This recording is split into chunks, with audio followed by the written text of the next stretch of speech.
শুরু করছি বিষয়ভিত্তিক হাদিস সমূহ বিশেষ পাঠ পর্ব 14। আজকের আলোচ্য অধ্যায় পবিত্রতা। আলোচ্য বিষয় মেসওয়াক, নাপাকি ও হায়েস নেফাস সম্পর্কে। আউযু বিল্লাহি মিনাশ শাইতানির রাজিম। বিসমিল্লাহির রহমানির রহিম। মেসওয়াক। হাদিসটি বর্ণিত আছে সহিহ বুখারীর হাদিস নম্বর 245।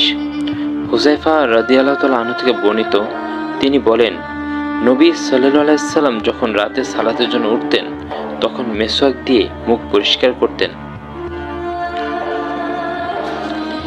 হাদিসটির আরও রেফারেন্স হলো সহিহ বুখারী হাদিস নং 889, 1136, সহিহ মুসলিম খণ্ড 2 পৃষ্ঠা 15 হাদিস 255, মুসনাদে আহমদ হাদিস 23475, আধুনিক প্রকাশনীর হাদিস 238, ইসলামিক ফাউন্ডেশনের হাদিস 244। দ্বিতীয় বিষয় নাপাকি। এটি বর্ণিত আছে সহিহ বুখারী হাদিস 172। আবু হুরায়রা রাদিয়াল্লাহু তাআলা আনহু থেকে বর্ণিত, আল্লাহর রাসূল সাল্লাল্লাহু আলাইহি সাল্লাম বলেছেন, তোমাদের কারো পাত্রে যদি কুকুর পান করে তা যেন 7 বার ধুয়ে নেয়। এই হাদিসটির আরও রেফারেন্স হচ্ছে সহিহ মুসলিম খণ্ড 2 পৃষ্ঠা 27 হাদিস নম্বর 279, মুসনাদে আহমদ হাদিস 7350, 7351, 7451।